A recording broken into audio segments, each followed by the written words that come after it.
Selamat pagi anak-anak semuanya. Bagaimana kabarnya pagi ini? Ibu berharap dan yakin semua kalian ada di dalam sukacita, ada senantiasa dalam kesehatan, karena kita percaya dan kita yakin Tuhan senantiasa memelihara dan menjaga kehidupan kita.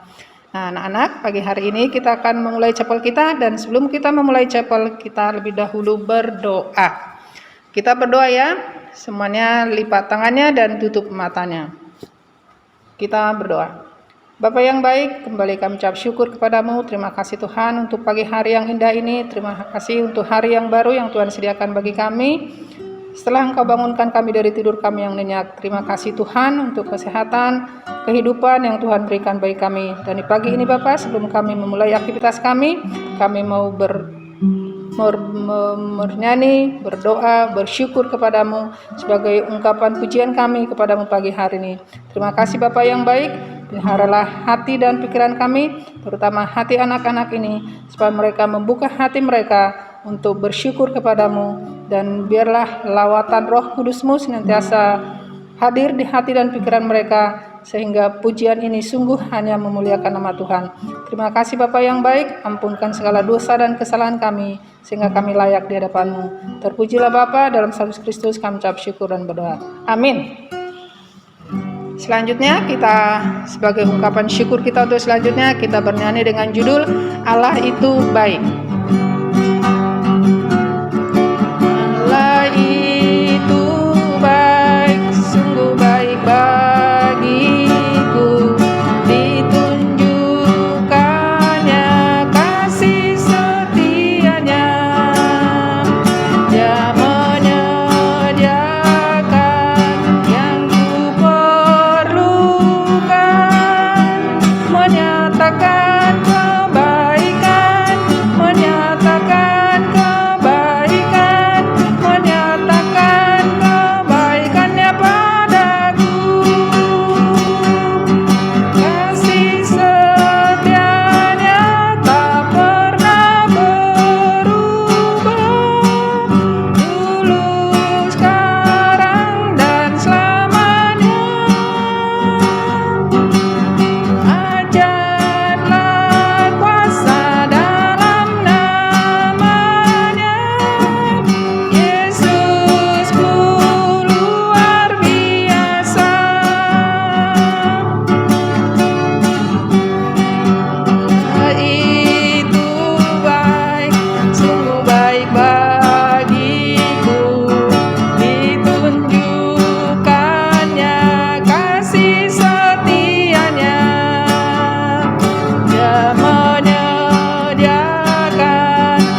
Ya, Allah kita itu sangat baik.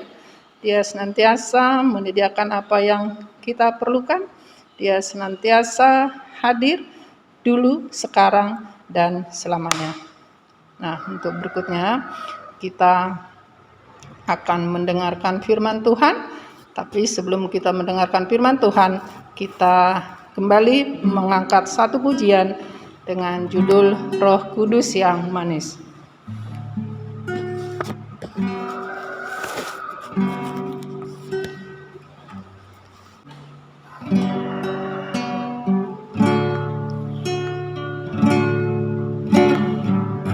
Buka hatiku untuk firman-Mu. Ku ingin menjadi seperti Yesus.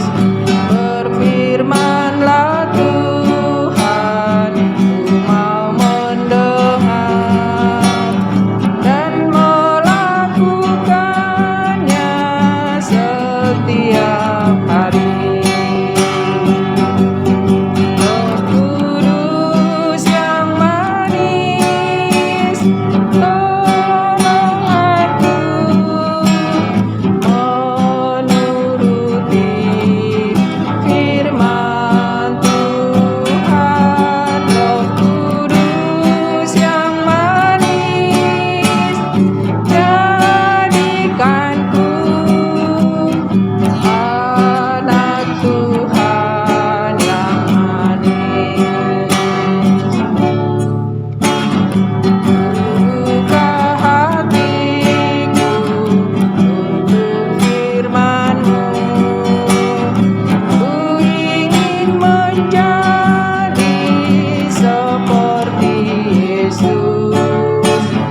Berfirman-Lah Tuhan, ku mau mendengar dan melakukannya setiap hari. Roh Kudus yang manis, tolong aku menuruti firman Tuhan. Roh Kudus yang manis, jadikanku anak Tuhan yang manis. Anak Tuhan yang manis. Anak Tuhan yang manis. Marilah kita berdoa. Terima kasih Tuhan Yesus atas berkat kesehatan yang Kau limpahkan pada kami. Kini kami Tuhan akan mendengarkan firman-Mu. Curahkanlah Roh Kudus-Mu ke atas kami ya Bapa, agar kami anak-anak-Mu boleh menjadi pendengar yang baik firman yang akan disampaikan pada pagi hari ini. Di dalam nama Tuhan kami berdoa. Amin. Bacaan hari ini diambil dari Hakim-Hakim 16 ayat 23 sampai 31. Simson mati. Sesudah itu berkumpullah raja-raja kota orang Filistin untuk mengadakan perayaan korban sembelihan yang besar kepada Dagon, Allah mereka, dan untuk bersukaria, kata mereka, telah diserahkan oleh Allah kita ke dalam tangan kita, Simson, musuh kita.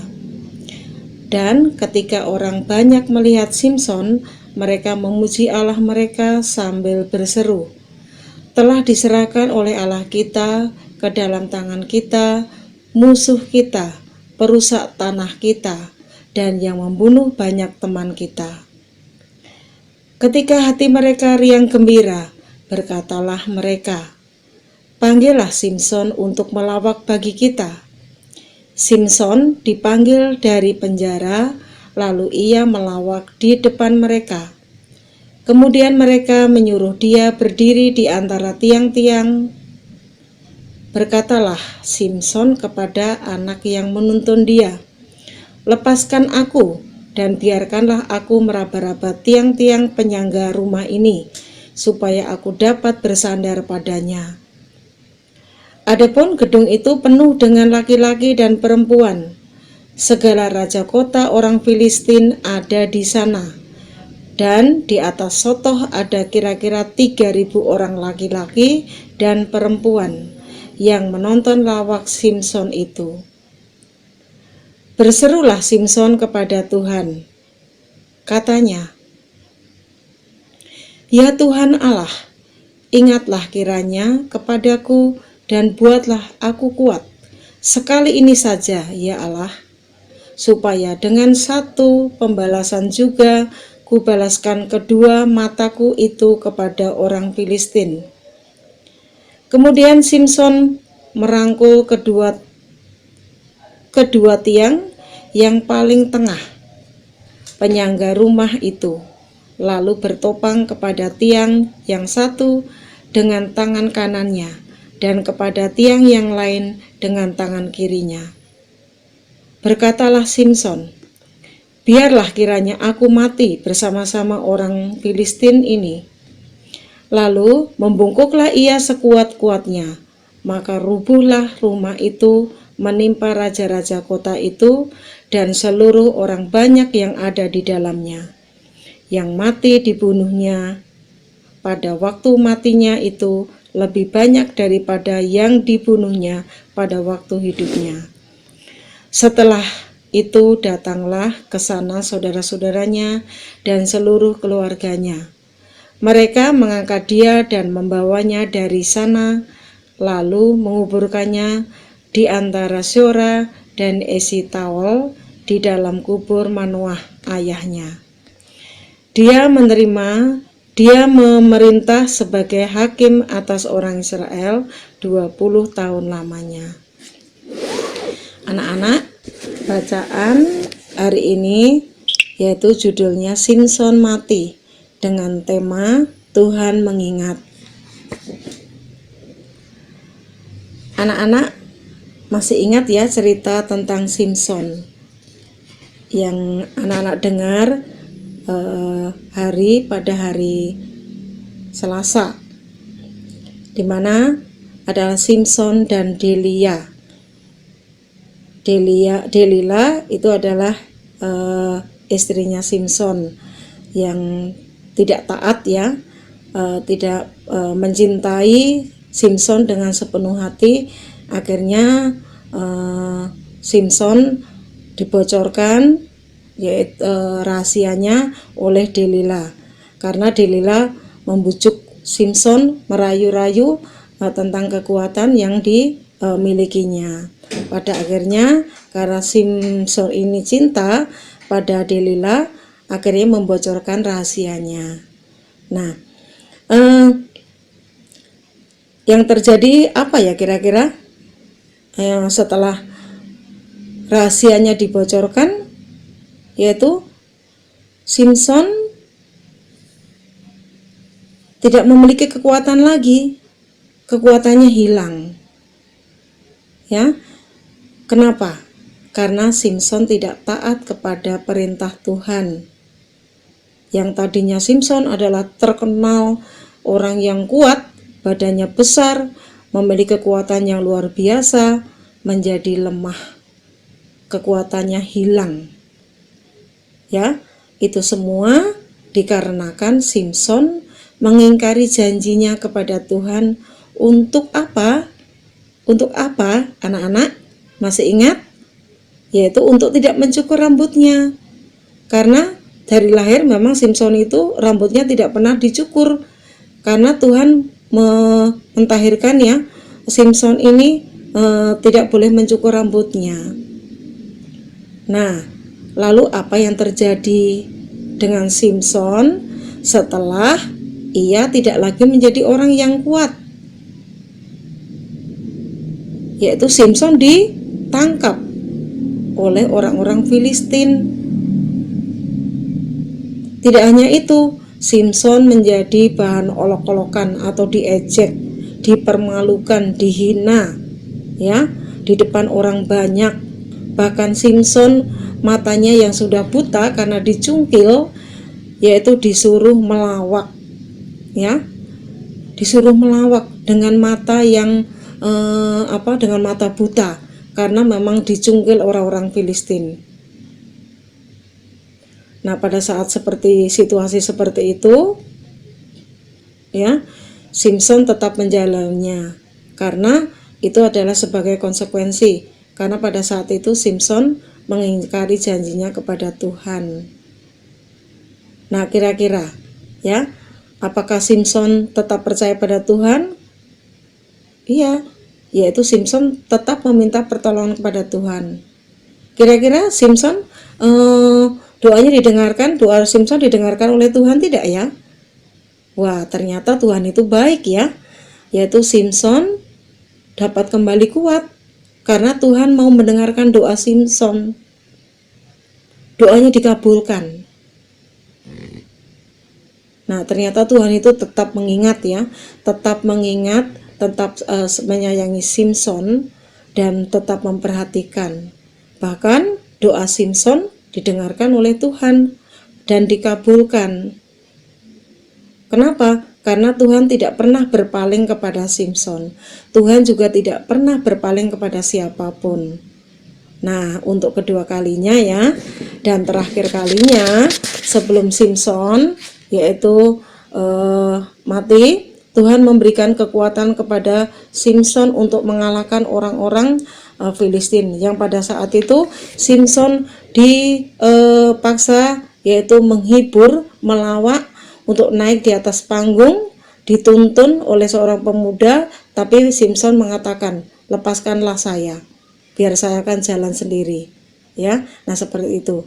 Nah, saat itu orang Filistin itu sedang mengadakan pesta ya, mengadakan pesta untuk memuja dewa-dewa orang Filistin, yaitu dewa orang Filistin adalah dewa Dagon, ya. Nah, sebagai hiburannya Simpson suruh melawak dengan mata yang buta, ya. Dia bertumpu pada tiang-tiang untuk supaya tidak jatuh. Nah, orang Filistin menyangka ya kemenangannya. Kenapa mereka mengadakan pesta ya, pesta pora memuja dewa? Karena mereka beranggapan bahwa kemenangannya bisa mengalahkan Simpson itu karena dewa Dagon. Oleh karena itu mereka mengadakan pesta untuk merayakan kemenangannya. Nah, pada saat itu yaitu Tuhan mau kembali menolong Simpson dengan menunjukkan kuasa Tuhan yang jauh lebih besar dari siapapun. Nah, pada saat Simpson dibawa ke kuil untuk disuruh melawak, nah, tidak hanya disuruh melawak ya, tapi Simpson dihina dan dipermalukan, diejek ya di depan orang banyak, yang tadi dikatakan bahwa pada di pesta itu banyak ribuan ya, laki-laki dan perempuan. Lalu Simpson berdiri pada saat di atas panggung ya, Simpson berdiri di antara tiang-tiang penyangga kuil. Tidak ada yang menyangka, orang-orang Filistin itu heran ya, tidak menyangka Simpson yang dikira sudah tidak berdaya lagi karena tidak memiliki kekuatan, ternyata diberi kekuatan baru ya oleh Tuhan. Sehingga apa yang terjadi? Yaitu Simpson mampu merubuhkan tiang-tiang penyangga kuil. Ini karena Tuhan bekerja. Tuhan kembali memberikan kekuatan kepada Simpson. Maka karena Simpson sudah kuat kembali walaupun dengan mata buta ya, Simpson mengerahkan itu mengeluarkan sekuat tenaganya untuk mendorong tiang penyangga. Sehingga apa yang terjadi? Yaitu kuil itu roboh dan menimpa banyak orang. Ribuan orang tertimpa kuil sehingga mereka mati. Nah, Simson yang lemah sudah kembali menjadi kuat. Tidak ada orang yang menyangka, ya, itulah terjadi karena memang Tuhan yaitu sudah menolong kembali, sudah memberikan kekuatan kembali kepada Simson. Memang di mata Tuhan tidak ada yang mustahil, ya, karena sesuatu yang mustahil dapat terjadi ketika Tuhan mengizinkan, ketika Tuhan memberikan kekuatan kembali, semuanya bisa terjadi, ya, karena Tuhan itu maha pengingat. Tuhan mengingat hambanya yang menderita dan memulihkannya, seperti yang dialami Simson. Karena ketidaktaatan sehingga kekuatannya hilang, tetapi karena Simson ini tulus berdoa kepada Tuhan, akhirnya Tuhan kembali menolong hambanya, termasuk Simson, ya, yang sudah menderita, akhirnya dipulihkan dan diberi kekuatan sehingga mampu melakukan hal yang di luar dugaan, yaitu merobohkan kuil sehingga banyak orang mati. Nah, di sini ya anak-anak, tidak hanya kepada Simson, Tuhan juga mengingat janjinya kepada setiap orang yang percaya. Ayo anak-anak kan percaya pada Tuhan, ya, yaitu Tuhan akan mengingat, memberikan janjinya kepada setiap orang yang percaya, termasuk anak-anak, termasuk mama, termasuk ya orang tua kita, termasuk teman-teman kita yang percaya kepada Tuhan. Oleh karena itu, pegang teguh janji Tuhan. Melalui apa? Yaitu melalui firman-Nya. Karena apa? Tuhan tidak pernah ingkar janji. Tuhan akan memberikan atau menepati janjinya tepat pada waktunya. Terkadang kalau kita berdoa kan doa kita belum dikabulkan, tapi percayalah, ya, percayalah pada waktunya Tuhan akan menepati janjinya, ya. Dengan catatan yaitu kita senantiasa percaya kepada Tuhan. Semoga ya dengan bacaan hari ini yaitu anak-anak diajak untuk tetap percaya kepada Tuhan, menepati janji Tuhan, tidak mengingkari Tuhan. Kita rajin membaca firman Tuhan, rajin berdoa, pasti Tuhan akan menolong setiap orang yang percaya, termasuk anak-anak, ya. Kalau anak-anak senantiasa berusaha, percaya pada Tuhan, berdoa, pasti apa yang kalian minta Tuhan akan tepati janjinya, ya, tepat pada waktunya. Kita tidak tahu kapan itu, tetapi percayalah Tuhan akan menolong kita. Terima kasih. Mari kita berdoa. Tuhan Yesus, kami kembali bersyukur kepadamu karena anak-anak boleh mendengarkan firman Tuhan. Semoga kami menjadi anak-anak yang senantiasa percaya dan taat kepada Tuhan, sehingga kami juga menerima berkat dari Tuhan. Kami juga boleh menjadi anak-anak yang baik, anak-anak yang senantiasa taat dan percaya pada Tuhan. Di dalam nama Tuhan kami berdoa. Amin. Anak-anak, kalian sudah mendengarkan firman Tuhan yang sungguh luar biasa, bahwa Tuhan senantiasa mengingat ciptaannya. Tuhan tidak pernah melupakan kita, sekalipun mungkin kita ada di dalam berbagai permasalahan, tapi Tuhan tidak pernah meninggalkan kita, dan Tuhan akan hadir menolong, membantu, menguatkan kita. Untuk itu jangan pernah lupa untuk selalu mendekatkan diri kepada Tuhan, karena hanya dari Tuhanlah kita dapat memperoleh pertolongan, penghiburan, kekuatan, karena kita tahu Allah adalah segalanya, Allah yang Maha Kuasa dan Allah yang dahsyat. Nah, untuk penutup chapel kita pagi hari ini, sebelum nanti kita tutup dengan doa, kita kembali bernyanyi sebagai penutup ibadah kita. Dan Ibu ingatkan kembali, tetap semangat belajar, penilaian akhir tahun sudah dekat, persiapkan diri dengan baik dengan rajin belajar. Selamat pagi anak-anak, selamat beraktivitas sepanjang hari ini ya. Tuhan Yesus memberkati. Merindukanmu,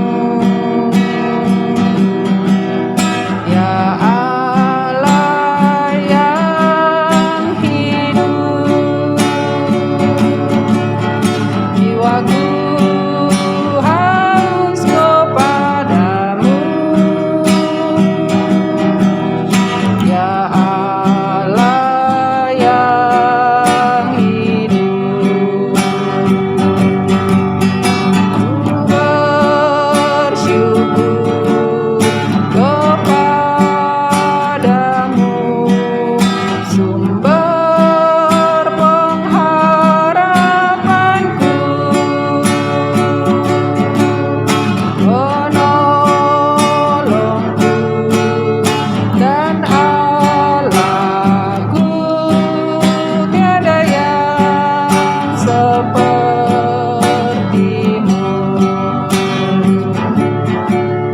Jiwaku merindukanmu,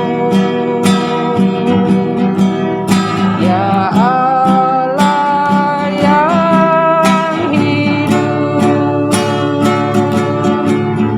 jiwaku haus kepadamu, ya Allah yang hidup. Ku bersyukur kepadamu, sumber pengharapanku, penolongku dan Allahku, tiada yang sepertimu.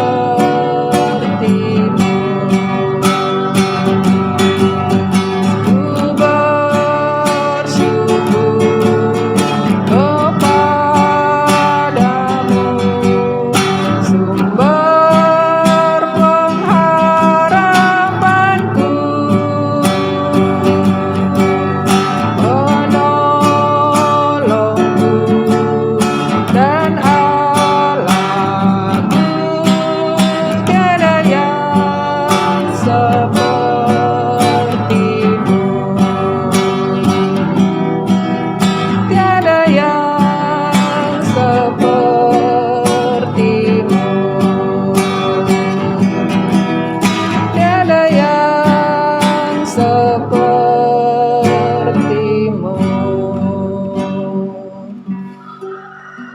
Kita berdoa. Terima kasih Bapa yang baik, kami telah lantunkan lagu dan kami juga sudah mendengarkan pujian dan kami juga sudah berdoa kepadamu Tuhan, dan kami percaya doa dan permohonan kami Tuhan kabulkan, dan kami bersyukur untuk waktu dan kesempatan ini. Biarlah pujian yang telah kami bawakan menjadi persembahan yang harum di hadapan-Mu. Terima kasih Bapa, aktivitas kami sepanjang hari ini kami serahkan kepadamu.